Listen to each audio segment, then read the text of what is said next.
po, nauwi na naman sa barila ng isang operasyon ng pulisya laban sa mga tulak ng droga sa Cainta, Rizal. 3 sospek ang napatay kabilang ang isang notorious daw na pusher na sangkot din daw sa pagpatay sa mga distributor ng droga. Nakatutok si Steve Dailisa.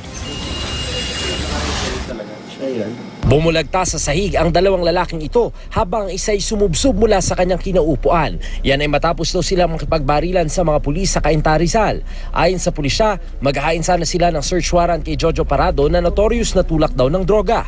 Pero nakatunog daw si Parado at nagpaputok ng baril. Patay sa operasyon si Parado at 2 niyang kasamahang di pa nakikilala. Ayon sa pulisya, Navy Reservist si Parado na nagpapakilala rin daw na pulis. Nakuha sa mga sospek ang isang caliber 40, caliber 22 revolver, improvised shotgun at 15 gramo ng hinihinalang shabu at mga ID.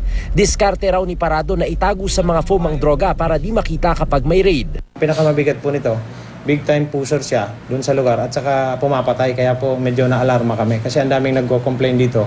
Nakakarating, pag may pinatay ito, hindi na sa amin minsan nare-report dito, binabaon lang doon sa lugar. Arestado naman ang kinakasama ni Parado na si Arlene Templo. Akala ko po talaga tinigilan niya na po. 2 sospek pa ang naaresto.